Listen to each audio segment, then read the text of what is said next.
ครับ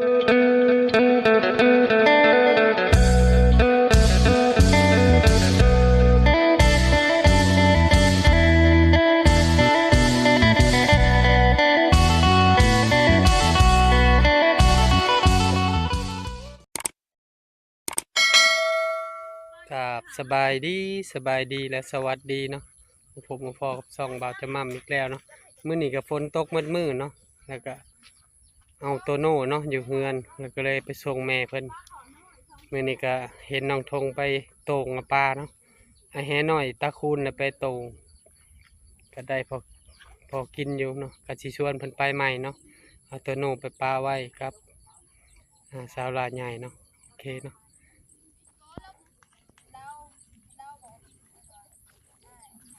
นั่นพอได้ดังอะเด้เนาะพ่อเฒ่า บ่หัวเลยเด้บัดนี้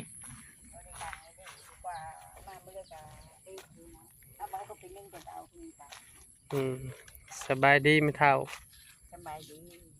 มาแล้วแต่หุ่นนะหรือบ่ได้ไปได้ไปเลยบ่ได้ไปเลยมื้อนี้บอกอืมคนเจ้าคนไปเอาคือถือยังอิหยังในมือนี่ โอ้ยเอาปลาบักทุงให้อ๋อ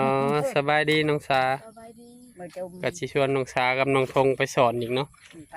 แล้วก็สิชวนน้องตุ่นไปนํพอได้กินน่ะนะ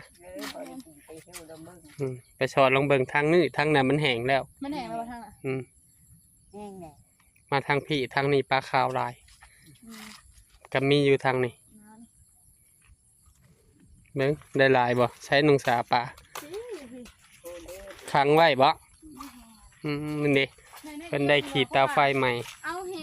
ตรงเอาแล้วมันโอ้เจ้าไอ้นอนในเฮือนน่ะนั่นดิปลาดุกพอได้ป่นเนาะต้มจะใบมะขามสบายดีน้องทงหนาวแห้ง จะไปตอนฝนแห้งๆอ่ะบ่ป้าตัวน้ำจิบุอ้วบ่ไล่ไปทางน้ป้าตัวำไล่นะเขาหอดปลาจะบ่ได้มาเอิ้นอ้ายบ่หูเมื่อเลยเขาบ่ได้เอิ้นเฮาคิดเจ้าไปอยู่เรือนจะเอาฮะนี่นะนี่ก็ได้ตานี่บ่น้อยๆนี่มันก็ยังทนได้ตัดโลดนี่มันแน่นหนาอยู่ดอกตัวใดมันตัดง่ายตัดแล้วโลดสิเฮ็ดนั่นมันหักมือนะตัวมันหนึ่งออกตัดแล้วโลดเหนียวคือกันเอานี่ภาคนี่ก็มีตาภาคมือจังฮะโอ้ดังมัดมือขนาดเนาะได้ขีดเตาไฟใหม่บ่หัวแล้วบัดนี้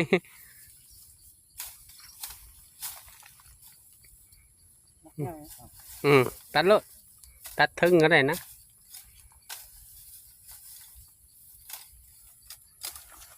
บางทีไปชวนน้องตุ่นก็ไปสอนน้ำปลาพอชั่วโมงกระถาตรงอยู่คนส่งบินไว้หายเรียบร้อยเนาะลำหนึ่งเอามันตัดครึ่งบ่ได้บ่ตามันตัดเบิ่งก่อน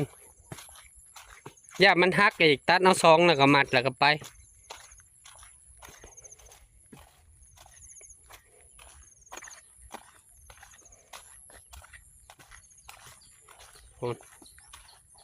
โอ้น้ำจนล้นเนาะไอ้นะเต็มถังขักบัดนี้ล้นแล้วบางแห้งหนึ่ง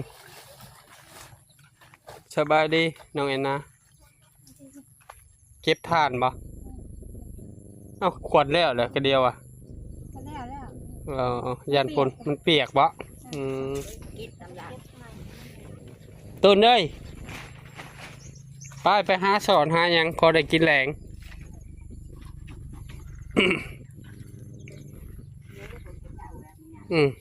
เนื้อขี่ไปจอดใกล้ๆนี่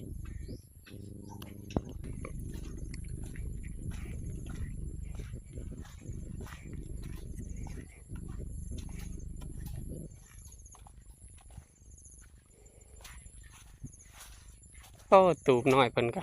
บ่สะอาดบ่เปียกเลยนะตาตัดเลยตา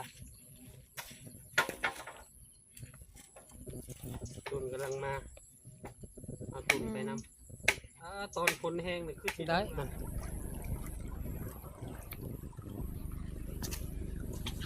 เก็บได้แล้ว มันมีได้ในหนองตรงนี้ต้องไปบ่ในหนองหรือว่าไปหลุมดูบ่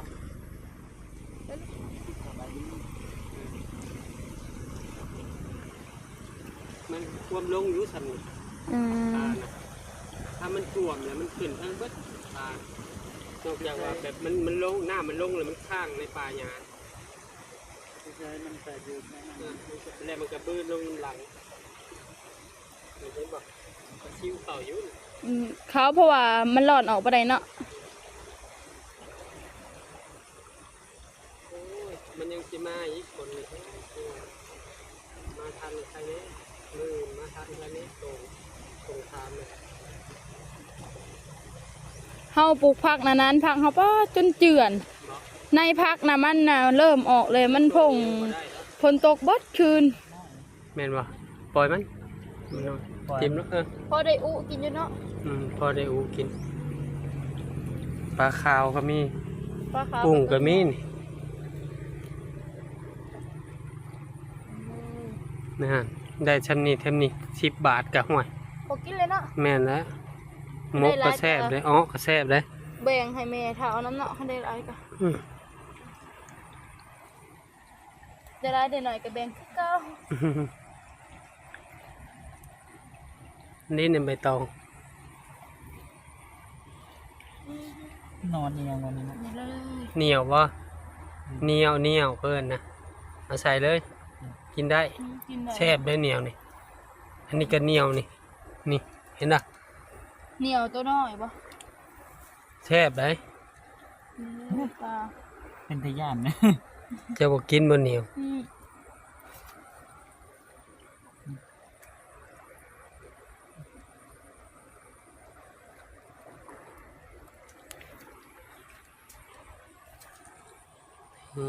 ก็ได้อยู่ก็ได้อยู่ มาเก็บซามาเก็บ เก็บปลาเนาะ มึงสายก็เอาพิษเลย มาเดินมาเก็บปลาแล้วกันได้อยู่นี่ตรงอีกจังน้อยให้ว่ามันคอยแล้วมันก็พรวมลงน้ำได้นี่บรรยากาศก็ยังครึมฝนอยู่เนาะโอ้คักหลาย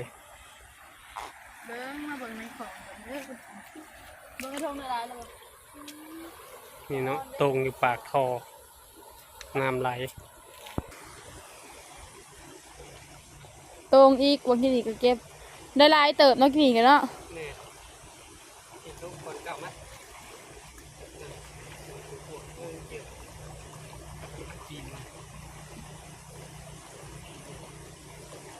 มาเด้อพ่อแม่พี่น้องมาตรงปลานำกัน ตรงปลาซิวน้อยพอได้กินแรงบ้านเพิ่นกะตรงปลา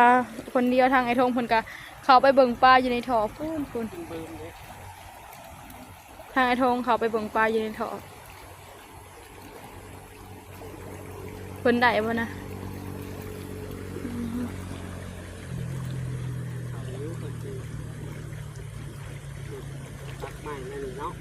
แม่น เอาดูหนานะเขาก็ชัด คันตรงบัดคืนว่าจะว่าสิได้ปลาเนาะ เดี๋ยวมาเขาชัดเลย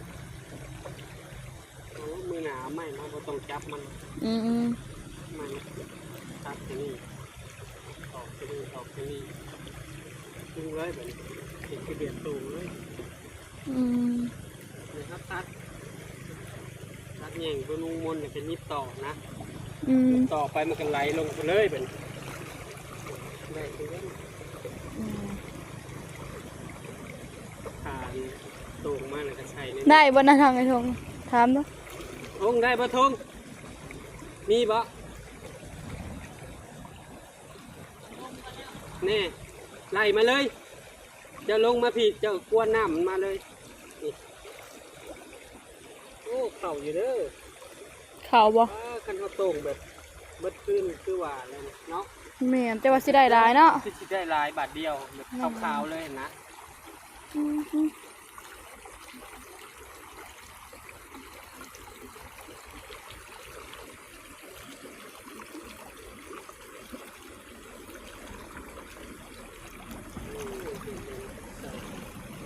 เดียวก็ได้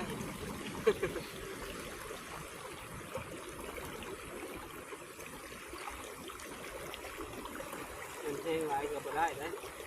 ขน้ำแห้งเนาะบ่ได้เห็นผัดบ่ได้ขันคือตอนฝนตกเนาะโอ้ยน้ำผัดบางแห้งเลยจนทับปิวไปพุ่นเกี่ยวเข้าป่ากับทงน่ะเข้าป่าเลยน้ำผัดแห้งอีหลี เบิกเต้นเบิกซิวเต้น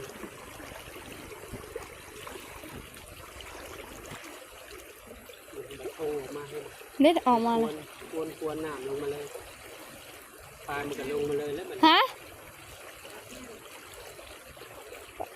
ปลาซิวเพิ่นวะเพิ่นเขาไปอะไรปลาซิวแม่น มันมีสวิงเขาเข้าไปสอดใน ซ่อนอยู่ในท่อเลยเนาะ อืม ท่อนะมันมืดนะเขาไปในข้างหน้า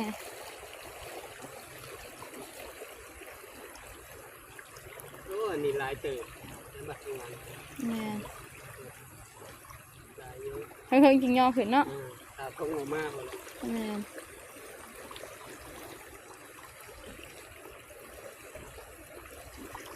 ให้ข้าโน้เป็นบกข้ากับห้วยพอได้มาตรงกับกันว่าจะชวนเจ้าเลยนะ อืม โตโน่เขาไปอยู่น้ำแม่ครับมันอยู่แม่แล้ว คิดว่าเจ้าบ่อยู่เฮือนแนมเบิ่งเจ้าอยู่เอ้าก็อัดตูเบัดอ่ะ เนมโอ้โทรหาแล้วนั่งตีตัวบนทางเลย มาพี่ไอ้ทอง มาย่อแยงขึ้นเลย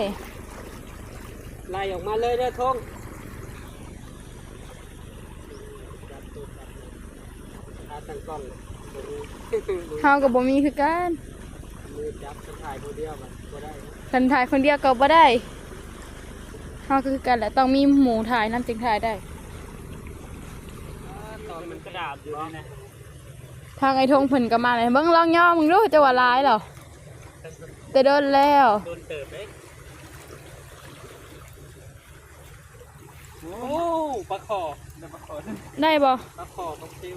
ปลาคอ อื น้อย อหืออืม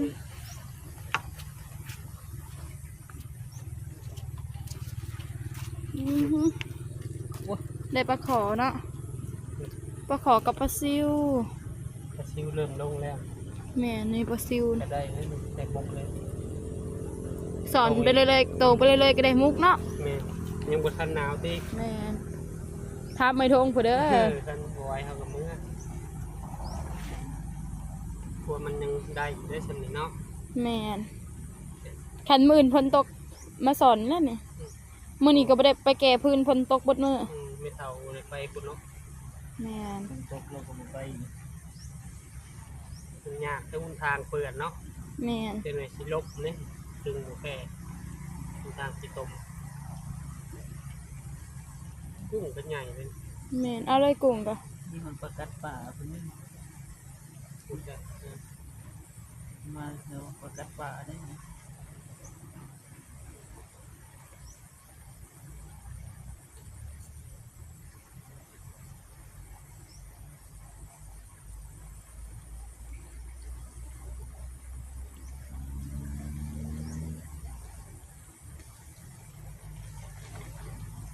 กุ้งเป็นลาย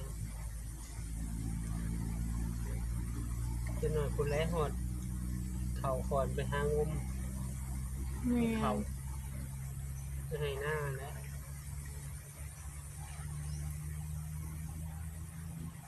หลงคนใหญ่ แค่เปลี่ยนมู ไปพอแหละลงสอนอีกก่อนลงตรงอีกว่าเบิ่งอีทงได้หลายปะ ให้คุณบอก เด็ดปลาขอ ให้ลุงบอกหรือว่าอยู่นี่เลยจะปิดคลิปเลยเนี่ยเด้แล้วแต่เจ้าได้ท่านเจ้าเลย ไปคนวะ ตามใจเลย เนาะอยู่ที่คนคนเดียวปะเดี๋ยวนี้ แม่น ตายแบบ นี่ไหนเดี๋ยววะ เขาเห็นจะเปียกเนาะยันว่าบ่ไหว้เนาะไอ้หม่ มาลองตรงอยู่ในนี้ก่อนต่อไปพูดมัน ตรงบ้านหนึ่งเนาะเอาเผื่อได้เพิ่มกันนะย่ามันลงหลุมไหม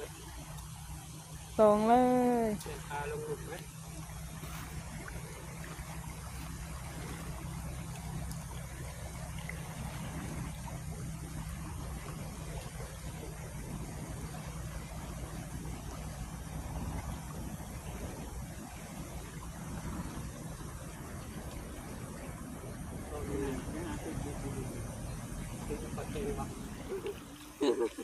กือบบ่ทัน ถึงยัง ปลาคอ บ่ถึงปลาคออีกปลาซิวลงเด้อ ปลาคอนะโอ้ เจ้า ถึงอีกแล้วผู้ ปลาซิวปลาขาว เจ้า เนาะ ปลาคอ ปลาคอผู้ ปลาขาวอีกเนาะ ป้าบางกินนี่เกือบบ่ถึงนะปลาคอนะ ปลาลดเขานะปลาลด ปลาขาวนะเนาะ น้องปลาซิวใหญ่เฮ้ย ปลาลดน้อยๆนะ ปลาซิวคือตัวใหญ่เนาะเจ้าว่า อัน มั นี้ นเริ่มใหญ่มื้อน่ะบ่ใหญ่เนาะ อันนี้ปลาขาวอันนี้ ปลาขาวแล้วน่ะ เก็บเลยเก็บเลย ปลาซิวใหญ่เลยปลาอย่างมัน ปลาซิวนั่นปลาซิวอ้าวที่ไง มึงขึ้นลูกปลาปากเนาะตัวนี้เนาะ บ่ปลาซิว ปลาที่หยาดิโบแมน ปลาซิวอ้าว ปลาซิวก็ถึกซิเนาะ เดี๋ยว ได้อยู่เจ้าก็เห็ดกินอยู่บ่โต่งเมื่อนี่ เฮ็ด มากินเด้อมากินน้ เฮาเฮ็ด ำแบ่ อยู่ งคนนั้นคนนี้น้ แบ่งแล้ว ำหมกแกงอ้อมก็ได้ อืม เนี่ยแต่หมักแล้ว เฮาน่ะบางทีน่ะก็อุเอาเฮาน่ะ อู้แซ่บ แซ่บอยู่เฮาได้ปลาขอ2ตัวนะ ใส่มะ ปลา เขื ซิ อ ว ล้อ นะ ใส่เผ็ดล้อ ได้ปลาขอ เครื่องเผ็ดละลาย สะออนเด้ปลาซิวนี่ นี่ นี่เลยได้ปลาขอ2ตัวตัวน้อยกับตัวใหญ่เนาะโตอีกบ่ ตรงนี้กันหนาวแล้วบอกง่ายเด้อก็มาเพราะงั้น เปียกแต่มือเศร้านี่ได้เพิ่นนี่ นี่เราถามคน เออ ไม่จีน มือเศร้านี่พ้นหยุดแล้วออกมาหอดครึ่งทางเบิ้งสิไปแก่พื้นให้นะพอเท่ากันว่ามาหอดครึ่งทางพ้นตกโอ้ ก็ดูไปแล้วมันรีอยู่แคม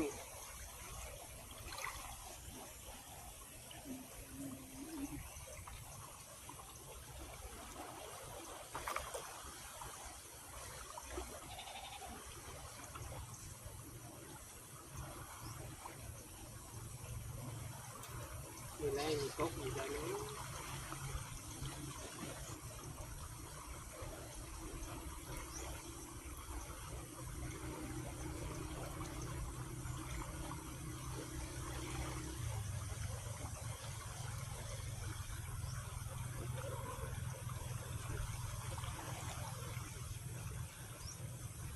มันไม่ได้ปลาซิวนะไปตรงมีปลาทองไหลมาได้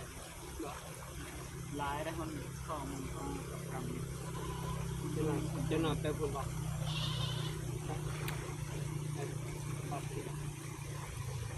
เพิ่นตรงอีก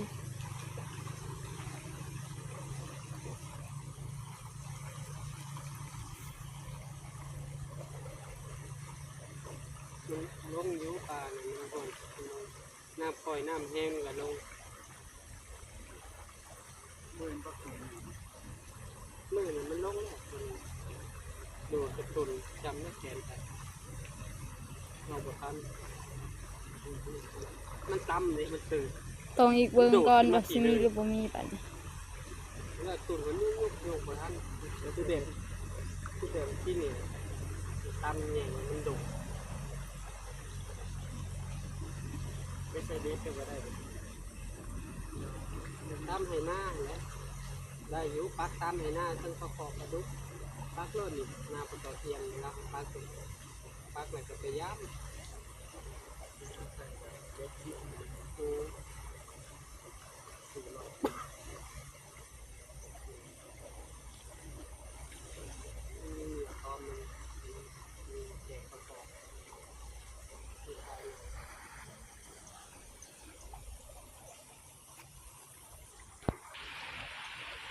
น้ำธรรมศาสตร์ไหลแบบเป็นน้ำหวยนั่นนี่เขาเอิ้นน้ำหองบ่เป็นแบบนี้เลยเมื่อวานเจ็บหมอนมาไอ้น้อง พอได้กินนะ สอนพอได้กินปลาซิวเลย ป้าตรงหมดคืนนี่บ่เว้าเลยนี่พอได้ถ้วยน้อยหนึ่งอยู่ ปลาซิวขาวเลยขาวนี่หาไอ้พวกนี้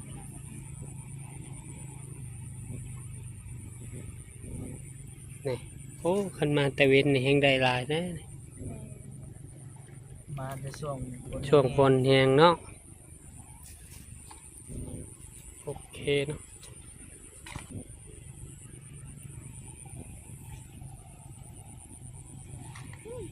ใครหรอกน้องชายเห็ดกินเป็นเห็ดนั่นเห็ดนี่พ่อแต่บอกนะ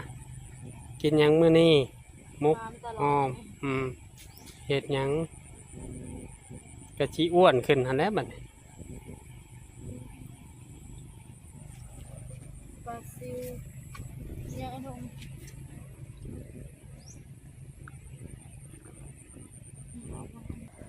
โอเคเนาะ